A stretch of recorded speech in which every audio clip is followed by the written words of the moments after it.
I'm going to go over the bookwork for the Introduction to Derivatives, Chapter 3.1 in our textbook.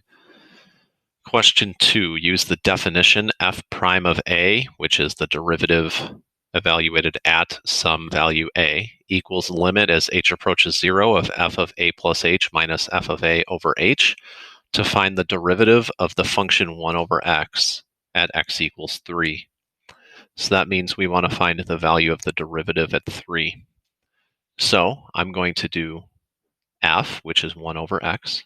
So 1 over 3 plus h minus 1 over 3 all over h. And we are taking the limit as h approaches 0. So f prime of 3 is equal to this. So now I'm going to get a common denominator of all of these improper fractions. So the limit as h approaches 0 of, I'm going to multiply this one by 3. And then I'm going to end up with a common denominator in all of these things. I'm going to multiply this one by 3 plus h. And I'm going to multiply the denominator by 3 and 3 plus h. So 3 times 3 plus h, and then we already had an h down there.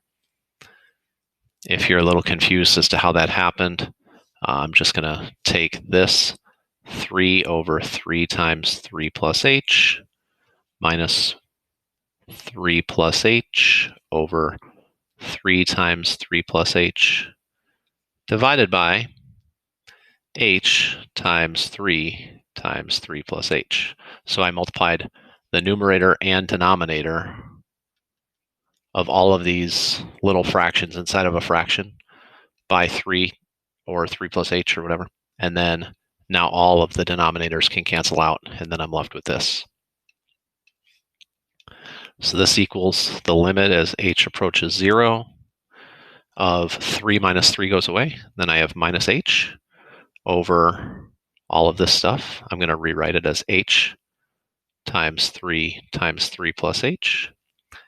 Now I can cancel off the h in the numerator and denominator. So I have the limit as h approaches 0 of negative 1 over 3 times 3 plus h. And now I can substitute h in, and I get 0 for h. So I have 1 over 3 times 3, negative 1 over 9. So my answer is negative 1 over 9. Really quick, I also could have done this in general for f prime of x. So I would have had 1 over x plus h minus 1 over x all over h, limit as h approaches 0. And I would have done the exact same process. I would have x minus x plus h over x plus h times h. And I would continue to do this, and the x's would cancel. I'd have limit as h approaches 0 of negative h over x plus h times h.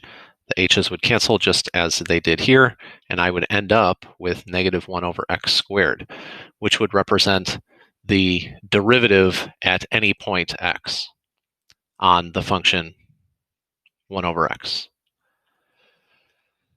Now I can also use this definition. This definition goes a little quicker. So f prime of 3 is equal to the limit as x approaches 3 of 1 over x minus 1 over 3 over x minus 3. So the limit as x approaches 3, I'm going to do the same thing. I'm going to multiply this by 3 and this by x, and then this one's missing both a 3 and an x in the denominator, so I'm going to multiply that by both 3 and x. And similarly, I could have shown more steps. Now, the big thing here is that 3 minus x is the same thing as negative x minus 3.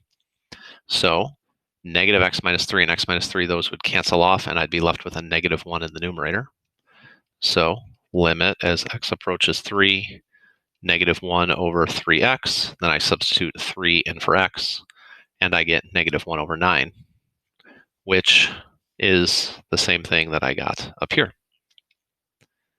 7, 8, 9, and 10, we're matching the graph of the function with the graph of the derivative. So the functions are over here,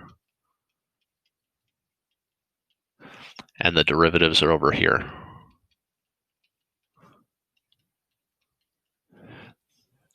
A function has derivatives such that the value of the derivative is equivalent to the slope of the tangent line at any particular x value. So at this x value, the slope of the tangent line is going to be negative. So when I'm looking at 7, for example, I need negative tangent line slopes that are getting less steep. And then once I get to 0, the value of the derivative is going to be 0.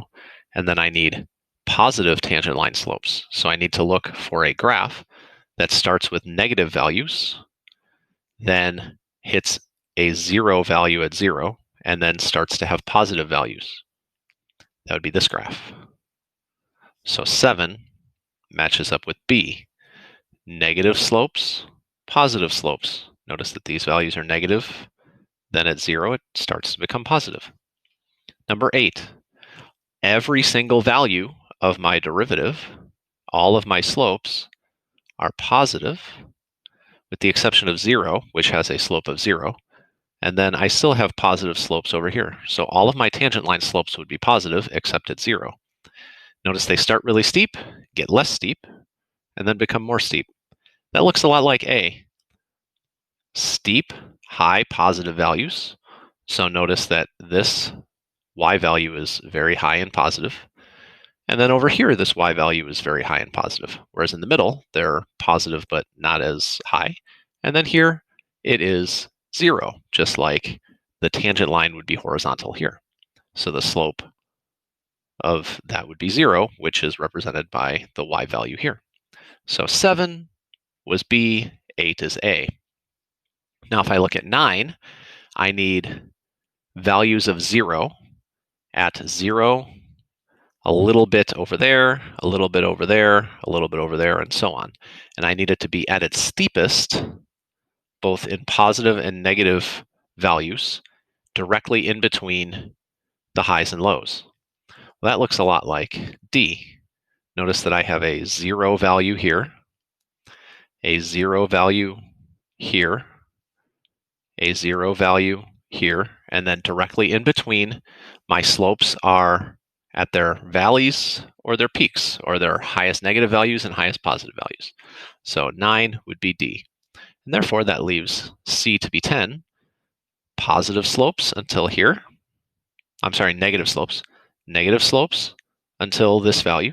So I have negative y values on my derivative until here. Then I have positive values, and then it starts to become negative slopes again. And then here it starts to, here we start to have positive slopes again. So notice I have 3 times where my slopes of my tangent lines are 0, and then they're negative, then they become positive, then they become negative, then they become positive. Negative, then positive, then negative, then positive. So 10 is C. Number 16, sketching the derivative from the original function. So what I need to know is that somewhere around 2, I have a 0 value of my derivative. So somewhere around, -2. Somewhere around -2, I have a 0 value for my derivative. Then somewhere around 1, I have another 0 value for my derivative. So I need positive slopes, which means positive values of f prime up until 2. So positive values up until 2.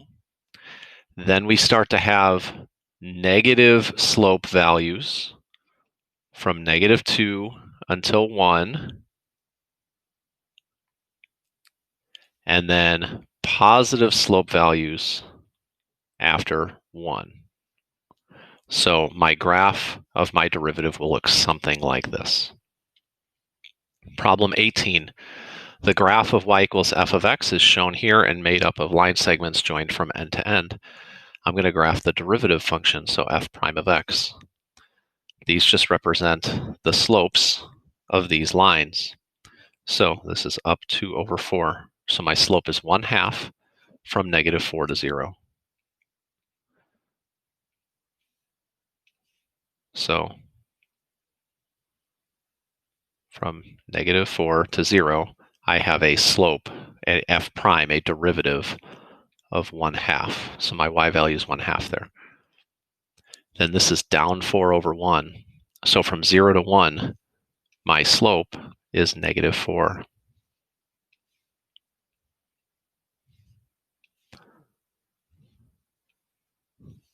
Sorry, that should be red. Then from 1 to 4, my slope is 0. So that means the value of my derivative is 0 that entire time.